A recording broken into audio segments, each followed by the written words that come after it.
સાથીઓ ભલે મરી જજો, પરંતુ ચૈત્ર નવરાત્રિની મહાઅષ્ટમીના દિવસે ચૂપચાપ આ એક ઝાડને અડીને પાછા આવી જજો. તમારી 7 જન્મોની ગરીબી હંમેશા માટે દૂર થઈ જશે.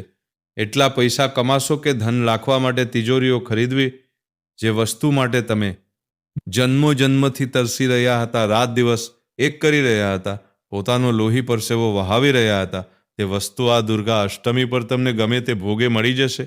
કારણ કે સાથીઓ, આ વખતે પૂરા નારોપડી વર્ષો પછી ચૈત્ર નવરાત્રિની મહાઅષ્ટમી પર એક એવો દિવ્ય, અદ્ભુત અને ચમત્કારી મહાસંયોગ બનવા જઈ રહ્યો છે, જેણે બ્રહ્માંડની બધી શુભ શક્તિઓને, બધી દૈવી તાકાતોને પૂરી રીતે જાગૃત કરી દીધી છે.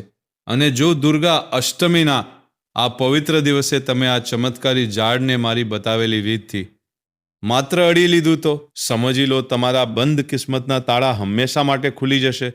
તમારી જે પણ મુરાદ છે, જે પણ સપનું તમે તમારી બંધ આંખોથી જોયું છે, તે ખુલ્લી આંખોથી પૂરું થતું દેખાશે.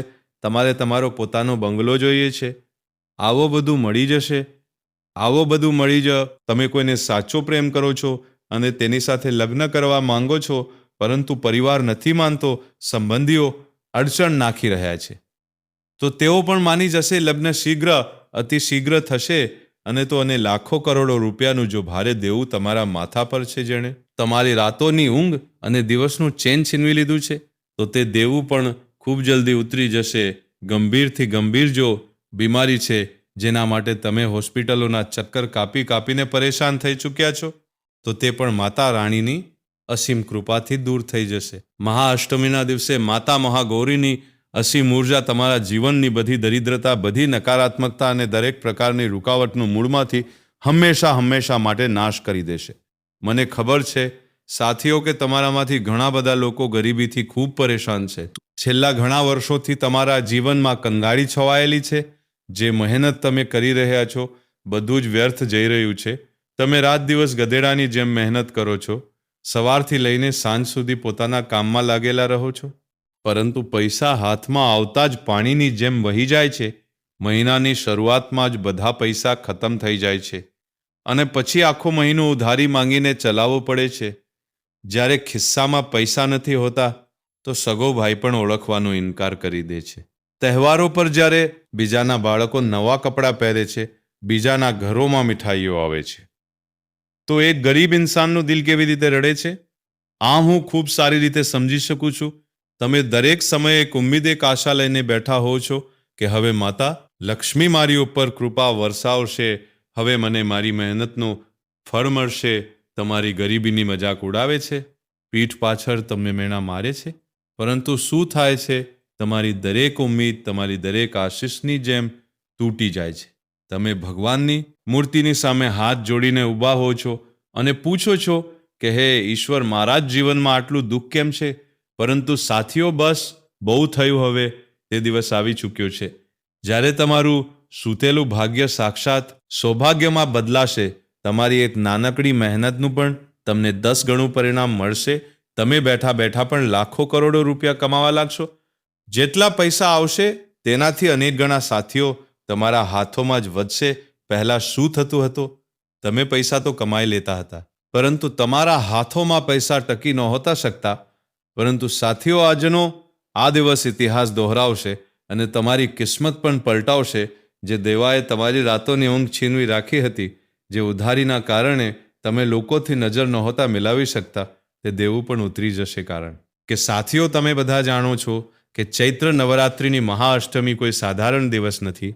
આ તે દિવસ છે જ્યારે નવદુર્ગાની શક્તિઓ પોતાના પૂર્ણ ચરમ પર હોય છે.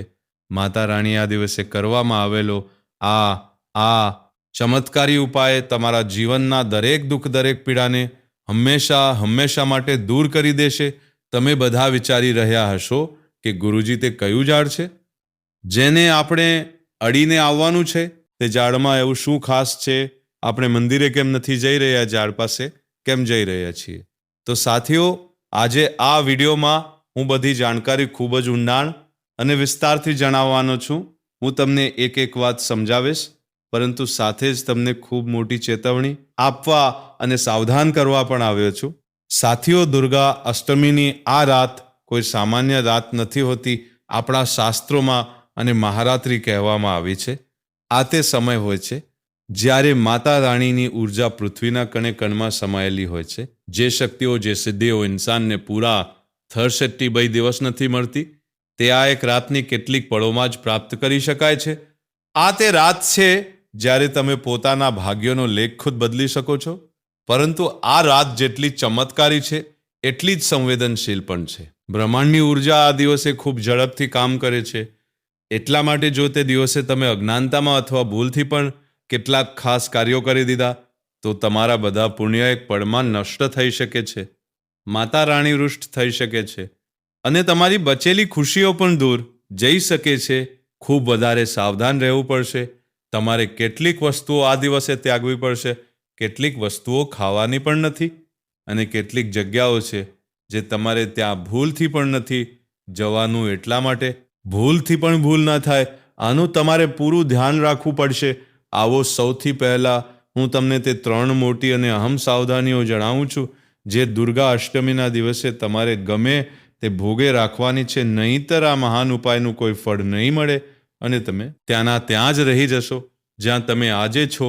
પહેલી સાવધાની છે પોતાના મનને અને પોતાના ઘરના વાતાવરણને બિલકુલ શાંત અને પવિત્ર રાખવું. મહાઅષ્ટમીના દિવસે ઘરમાં બિલકુલ પણ લડાઈ ઝઘડો ન થવો જોઈએ. ઘણીવાર એવું થશે કે આ દિવસે અચાનકથી કોઈ તમને ઉશ્કેરવાની કોશિશ કરશે. કોઈ એવી વાત બોલશે જેનાથી તમને ભયંકર ગુસ્સો આવી જાય કામમાં. કોઈ રૂકાવટ આવશે જેનાથી તમારો પારો ચડી જશે. પરંતુ યાદ રાખજો સાથીઓ, આ તમારી પરીક્ષા છે. આ બ્રહ્માંડ તમને પારખી રહ્યું છે. આજના દિવસે હું કસમ ખાઈને કહું છું કે આ વસ્તુઓ તમારા ઘરમાં બિલકુલ ન થવી જોઈએ. ભલે પરિસ્થિતિઓ કેટલી પણ બગડી જાય, ભલે તમને કેટલો પણ ભયંકર ગુસ્સો આવી રહ્યો હોય, તો પણ તે ગુસ્સાને એક કડવો ઘૂંટડો સમજીને પી લેજો. જો આજના દિવસે તમે ઘરમાં ઝઘડો કર્યો, કોઈનાથી ઈર્ષ્યા કરી, પોતાની પત્ની પર હાથ ઉપાડ્યો, ઘરની લક્ષ્મીનું અપમાન કર્યું, તો સાક્ષાત માતા લક્ષ્મી તમારા દ્વારથી જ પાછા ફરી જશે. એટલા માટે તે દિવસે મૌન રહેજો, શાંત રહેજો અને પોતાના મનમાં માત્ર માતા રાણીનું નામ જપજો. બીજી સૌથી મોટી સાવધાની છે ખાનપાન અને પવિત્રતાની. દુર્ગા અષ્ટમીના પાવન દિવસે ભૂલથી પણ માંસ, માછલી, ઈંડા, મદિરા અથવા લસણ ડુંગળીનું સેવન ન કરતા. આ માતાનું સૌથી મોટું અપમાન માનવામાં આવે છે. આજના દિવસે તમારું શરીર એક મંદિર સમાન છે અને મંદિરમાં ક્યારેય પણ અશુદ્ધ ભોજન અથવા કોઈ પણ પ્રકારનો નશો કરે છે તેમના ઘરમાં ક્યારેય બરકત નથી આવતી. તેમના કામ હંમેશા અંતિમ સમયમાં આવીને બગડે છે અને ઘરમાં હંમેશા દરિદ્રતા અને બીમારીઓનો વાસ રહે છે. એટલા માટે આ દિવસે પૂર્ણરૂપથી સાત્વિક રહો, સાદું ભોજન કરો, ફળ ખાઓ અને પોતાનું મન પૂરી રીતે પવિત્ર રાખો. ત્રીજી અને સૌથી ખાસ સાવધાની જેના પર અવારનવાર લોકો બિલકુલ પણ ધ્યાન નથી આપતા, પોતાના મોઢેથી ક્યારેય પણ ખોટા અથવા નકારાત્મક શબ્દો ન કાઢો. જુઓ, મને ખબર છે કે તમારા જીવનમાં ખૂબ દુઃખ છે, તકલીફ છે, ગરીબી છે, દેવાની EMI ભરતા ભરતા તમે થાકી ચૂક્યા છો, જિંદગીથી નિરાશ થઈ ચૂક્યા છો. પરંતુ છતાં પણ આજના દિવસે મોઢેથી કંઈ પણ ખોટું ન કાઢો. એટલે કે તમે અવારનવાર બીજાઓની સામે રડો છો અને કહો છો કે મારા જીવનમાં તો ખૂબ દુઃખ છે, મારી તો કિસ્મત જ ખરાબ છે, હું તો બરબાદ થઈ ગયો છું, મારું તો કંઈ ન થઈ શકે. સાથીઓ, મહાઅષ્ટમીના દિવસે માતા સરસ્વતી આપણી જેવા પર એટલે જીભ પર બિરાજમાન હોય છે અને બ્રહ્માંડની ઉર્જા ખૂબ ઝડપથી કામ કરી રહી હોય છે. જો તમે આજના દિવસે પોતાના મોઢેથી આવા રોવાવાળા અને ગરીબીવાળા શબ્દો કાઢશો તો ઉપરથી તથાસ્તુ થઈ જશે અને પછી તમારા જીવનમાં તે જ ગરીબી અને તે જ રોવાનું અને 10 ગણું વધારે વધી જશે. શબ્દોમાં ખૂબ મોટી તાકાત હોય છે મારા ભાઈ. એટલા માટે મોઢેથી હંમેશા સારા અને સકારાત્મક શબ્દો કાઢો. હંમેશા કહો કે માતા રાણીની કૃપાથી હું ખૂબ ખુશ છું, મારી પાસે ખૂબ ધન આવી રહ્યું છે, મારો વેપાર ખૂબ સારો ચાલી રહ્યો છે. જેવું તમે બોલશો, જેવું તમે મહેસૂસ કરશો, તેવું જ બ્રહ્માંડ તમને પાછું આપશે. હવે હું તમને તે ઝાડ વિશે જણાવું છું. બિલકુલ ધ્યાનથી સાંભળો. આખરે આ ઝાડમાં એવું શું છે? આપણે ઘરમાં બેસીને પણ તો ઉપાય કરી શકીએ છીએ, પછી આપણે ઝાડ પાસે કેમ જઈ રહ્યા છીએ? કારણ કે સાથીઓ, ઝાડ તે જીવિત દેવતા છે જે સદીઓથી એક જ જગ્યાએ ઊભા રહીને તપસ્યા કરી રહ્યા છે. આ ચમત્કારી ઝાડમાં બ્રહ્માંડની સમસ્ત ઉર્જા અને શક્તિઓ સમાયેલી હોય છે અને આની શાખાઓ સ્વર્ગલોક સુધી પહોંચે છે. આ પૃથ્વી અને આકાશને જોડનારા સીધા તાર છે. સાથીઓ બ્રહ્મા, વિષ્ણુ, મહેશ આ ત્રણેય પાંડાઓમાં સમાયેલો હોય છે. અને તો અને 33 કોટી દેવી દેવતાઓનો પણ અંશ આ ઝાડમાં હોય છે. સાક્ષાત માતા લક્ષ્મી અને કુબેર દેવનો પણ અંશ આ જ ઝાડમાં સમાયેલો હોય છે. અને જો તમે ચૈત્ર નવરાત્રિની મહાઅષ્ટમીના દિવસે આ ઝાડને અડીને આવી જાઓ છો તો સમજી લો તમને બમણો નહીં પરંતુ 1000 ગણો આનો ફાયદો મળશે. કારણ કે મહાઅષ્ટમીના દિવસે આ ઝાડની જે દેવી શક્તિઓ છે તે 1000 ગણી વધી જાય છે. જે વાત તમે પોતાના ઘરમાં બેસીને માંગશો તે કદાચ ભગવાન સુધી મોડી પહોંચે, પરંતુ આ ઝાડના સ્પર્શથી તમારી પ્રાર્થના સીધી 1 સેકન્ડમાં બ્રહ્માંડ સુધી જાય છે. અને બસ માત્ર કેવળ સાચા મનથી અડી લેવાથી જ તમારા જીવનના બધા દોષ, બધા પાપ દૂર થઈ જશે અને સમસ્ત બ્રહ્માંડની શક્તિ તમારી બગડેલી કિસ્મતને ચમકાવવા લાગશે. તો આખરે કયું ઝાડ છે, શું કરવાનું છે, બિલકુલ ધ્યાનથી સાંભળજો. હું એક વાત ખૂબ જ સરળ રીતે તમને સમજાવીશ જેથી તમારાથી કોઈ ભૂલ ન થાય. પરંતુ તે પહેલાં સાથીઓ, આજની આ વિડીયો ખૂબ જ ખાસ થવાની છે તમારા માટે. એટલા માટે આ વિડીયોને લાઈક કરવાનો બિલકુલ પણ ન ભૂલો. વિડીયોને અત્યારે જ લાઈક કરી દેજો અને કમેન્ટ બોક્સમાં સાચા મન સાચી શ્રદ્ધાથી 3 વાર જય માતાદી, જય માતાદી, જય માતાદી જરૂર લખજો. માતા રાણી તમારી દરેક પોકાર સાંભળશે. જો સાથીઓ, આ વિડીયોમાં હું તમને કુલ 4 અલગ અલગ ઝાડ વિશે જણાવીશ જેને તમારે મહાઅષ્ટમીના દિવસે અડવાના છે. પોતપોતાની સમસ્યા, પોતપોતાની મનોકામના પૂર્તિ અનુસાર તમારે ચારેય ઝાડ પાસે નથી જવાનું. તમારી જે સૌથી મોટી પરેશાની છે બસ તેનાથી જોડાયેલા ઝાડ પાસે તમારે જવાનું છે. જો તમારે ધન દોલત ખૂબ બધું જોઈએ છે, જો તમે ગરીબીમાં જીવી રહ્યા છો, પૈસા આવી રહ્યા છે પરંતુ ટકી નથી રહ્યા, તિજોરી ખાલી રહે છે, પર્સ હંમેશા ખાલી રહે છે, કુલ મળીને તમે સાક્ષાત માતા લક્ષ્મીને આકર્ષિત કરવા માંગો છો, પોતાના ઘરની દરિદ્રતાનો હંમેશા માટે નાશ કરવા માંગો છો, તો પહેલા નંબરનું જે ઝાડ છે તે છે પીપળાનું ઝાડ. શાસ્ત્રોમાં પીપળાને સાક્ષાત ભગવાન વિષ્ણુ અને માતા લક્ષ્મીનો નિવાસ માનવામાં આવ્યો છે. પીપળાના પાંદડાઓમાં ભગવાન શિવનો વાસ છે. મહાઅષ્ટમીની સાંજે સૂર્યાસ્ત પછી જ્યારે દિવસ ઢળી જાય અને રાતની શરૂઆત થઈ રહી હોય ત્યારે પોતાની સાથે એક પીળો સુતરાઉ દોરો, એક આખી હળદરની ગાંઠ અને એક શુદ્ધ ગાયના ઘીનો દીવો લઈ જાઓ. જ્યારે તમે ઘરેથી નીકળો તો પાછળ વળીને ન જોતા અને રસ્તામાં કોઈની સાથે નકામી વાત ન કરતા સીધા પીપળા પાસે જાઓ. પહેલાં દૂરથી હાથ જોડો, મનમાં કહો, નારાયણ, હું મારા જીવનની આર્થિક રૂકાવટોને મારી કંગાળીને સમાપ્ત કરવા આવ્યો છું. પછી પોતાના બંને હાથોથી પીપળાના થડને ખૂબ પ્રેમથી અને શ્રદ્ધાથી સ્પર્શ કરો. પોતાની આંખો બંધ કરો અને આગતવાર મનમાં કહો, મારા જીવનની દરિદ્રતા હંમેશા માટે સમાપ્ત થાય અને ધનનો પ્રવાહ સ્થિર થાય. મારા ઘરમાં કુબેરનો ખજાનો આવે. તેના પછી જે હળદરની ગાંઠ તમે લઈ ગયા છો તેને પીપળાના મૂળ પાસે માટીમાં થોડી દબાવીને રાખી દો. પીળો દોરો થડ પર ખૂબ હળવેથી બાંધો. કોઈ કસીને ગાંઠ નથી મારવાની, બસ પ્રેમથી લપેટી દેવાનો છે. પછી દીવો પ્રગટાવો અને માતા લક્ષ્મીનું ધ્યાન કરીને પાછળ વળ્યા વગર પોતાના ઘરે પાછા આવી જાઓ. સાથીઓ, જો તે સાંજે તમે સાચા મનથી સંકલ્પ કરી લીધો તો રાતોરાત તમારી આર્થિક રૂકાવટો તૂટી જશે. ક્યાંક ફસાયેલા પૈસા મળશે, વેપારમાં ભારે નફો થશે અને નોકરીમાં પ્રમોશનના રસ્તા પોતાની મેળે ખુલી જશે. હવે આવીએ છીએ બીજા ઝાડ પર. જો તમારી જિંદગીમાં સૌથી મોટો બોજ દેવાનો છે, લાખોનો હોય કે કરોડોનો, બેંકોનો હોય કે સંબંધીઓનો લોનના હપ્તા ભરીને તમે પરેશાન થઈ ચૂક્યા છો, એવું લાગે છે કે જેટલું કમાઈ રહ્યા છો બધું ઉધારી ચૂકવવા માટે પૈસા નથી બચતા અને આ દેવાની જંજાળમાંથી બહાર નીકળવાનો કોઈ રસ્તો નજર નથી આવી રહ્યો, તો તમારે વડના ઝાડ પાસે જવાનું છે. વડ સ્થિરતાનું અને મજબૂત મૂળનું પ્રતીક છે. વડનું ઝાડ ક્યારેય ઝૂકતું નથી. આ પોતાની જટાઓથી નવું જીવન બનાવે છે. અષ્ટમીની સાંજે જ્યારે થોડો સન્નાટો થઈ જાય ત્યારે પોતાના હાથમાં એક કાળો સુતરાઉ દોરો, એક મુઠ્ઠી આખા કાળા અડદનની દીવો લઈ જાઓ. વડ પાસે જઈને હાથ જોડો અને મનમાં કહો, મારા જીવનના આર્થિક મૂળ ખૂબ નબળા થઈ ગયા છે. હું આ દેવાના દલદલમાં ફસાઈ ચૂક્યો છું. પછી વડના થડને બંને હાથોથી અડો અને મનમાં પૂરા વિશ્વાસ સાથે બોલો જે દેવાએ મારા જીવનને જકડી રાખ્યું છે તેનો રસ્તો આજથી ખુલી જાય, મારું બધું દેવું ઉતરી જાય.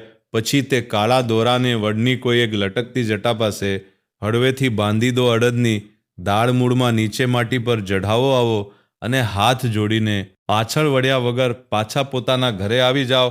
વડ તમારી ડગમગતી આર્થિક નીવને મજબૂત કરી દેશે. તમને જાતે સમજાશે નહીં કે પૈસા ક્યાંથી આવી રહ્યા છે, પરંતુ દેવું ઉતારવાના નવા અને અચૂક રસ્તા પોતાની મેળે ખુલવા લાગશે. 3જા નંબરનું ઝાડ છે તે લોકો માટે જે પ્રેમ વિવાહ કરવા માંગે છે અથવા જેમના લગ્ન થઈ નથી રહ્યા, ઉંમર વીતતી જઈ રહી છે, સંબંધો આવે છે પરંતુ વાત પાકી નથી થતી, અથવા તો પતિ પત્નીમાં રોજ મહાભારત થાય છે, ઘરમાં અશાંતિ રહે છે, વાત છૂટાછેડા સુધી પહોંચી ગઈ છે, પરિવાર તૂટી રહ્યો છે, તો તમારે લીમડાના ઝાડ પાસે જવાનું છે. સાક્ષાત માં દુર્ગા અને શીતળા માતાનો વાસ લીમડામાં હોય છે. લીમડાનું ઝાડ દરેક પ્રકારની કડવાશને દૂર કરે છે, નકારાત્મકતાને શોષી લે છે અને વાતાવરણને શુદ્ધ કરે છે. પોતાની સાથે એક લાલ સુતરાઉ દોરો, થોડુંક કંકુ અને એક ગોળનો સાફ ટુકડો લઈ જાઓ. લીમડાના થડને બંને હાથોથી અડીને મનમાં પૂરા ભાવથી કહો, હે માતા, મારા સંબંધોની બધી કડવાશ બધી દૂર કરી દો અને મારા જીવનમાં, મારા વૈવાહિક જીવનમાં પ્રેમનો રસ ભરી દો. લાલ દોરો થડ પર બાંધો, કંકુનું તિલક ઝાડને કરો, ગોળનો ટુકડો ત્યાં જ મૂળ પાસે અર્પિત કરો અને પાછા આવી જાઓ. આ ઉપાય કરતાં જ તમારા સંબંધોમાં મીઠાશ આવી જશે, મનગમતો જીવનસાથી મળશે, પ્રેમ વિવાહમાં આવી રહેલી અડચણો દૂર થશે અને પતિ પત્ની વચ્ચેનો બધો તણાવ ખતમ થઈને ઘરમાં સુખ શાંતિનો વાસ થઈ જશે. અને છેલ્લું જે ઝાડ છે 4થા નંબરનું, તે તો સૌથી ચમત્કારિક અને સૌથી શક્તિશાળી ઝાડ છે. તે છે શમીનું ઝાડ. સાથીઓ, જો તમે કોઈ કારણસર ઉપર જણાવેલા ત્રણેય ઝાડ પાસે નથી જઈ શકતા અથવા તમારે કોઈ એવો ઉપાય જોઈએ જે તમારી બધી સમસ્યાઓને એકસાથે ખતમ કરી દે, તમારી દરેક પરેશાનીનો રામબાણ ઈલાજ હોય, તો દુર્ગા અષ્ટમીના દિવસે માત્ર આ શમીના ઝાડને અડીને આવી જજો. આ ઝાડમાં બધા દેવી દેવતાઓની શક્તિઓ સમાયેલી છે. શમીમાં સાક્ષાત ભગવાન શિવ અને ન્યાયના દેવતા શનિદેવનો વાસ છે. મહાભારત કાળમાં પાંડવોએ પણ પોતાના અસ્ત્ર શસ્ત્ર આ જ ઝાડ પર છુપાયા હતા. અષ્ટમીની સાંજે શમીના ઝાડ પાસે જઈને એક સરસવના તેલનો દીવો પ્રગટાવો. આના પાંડાઓને બંને હાથોથી ખૂબ પ્રેમથી સ્પર્શ કરો અને તમારી જે પણ મનોકામના છે, જે પણ ગંભીર બીમારી છે, તે બોલી દો. ભલે કેટલી પણ જૂની બીમારી હોય, ડૉક્ટરની દવાઓ અસર ન કરી રહી હોય, શમીના સ્પર્શથી તમારી અંદર એક એવી દિવ્ય ઉર્જાનો સંચાર થશે જે બધી બીમારીઓને મૂળમાંથી ખતમ કરી દેશે. તમારા જીવનની દરેક પરેશાની, દરેક રૂકાવટ આ ઝાડને અડવાથી દૂર થઈ જશે અને બધું જ તમને મળી જશે. તમારા ઘરમાં સુખ શાંતિ, ધન, વૈભવ બધું જ ખેંચાઈને આવશે. સાથીઓ, મેં તમારા જીવનની સૌથી મોટી સમસ્યાઓ માટે આ અચૂક અને ખૂબ જ સરળ ઉપાય ખૂબ ઊંડાણથી જણાવી દીધા છે. આ ઉપાયોને પૂરી શ્રદ્ધા અને વિશ્વાસ સાથે કરજો. માતા રાણી તમારા જીવનના બધા કષ્ટ હરી લેશે. જો આ વિડીયો પસંદ આવ્યો હોય તો આને લાઈક કરો અને કમેન્ટમાં કોઈ પણ સવાલ હોય તો જરૂર પૂછજો.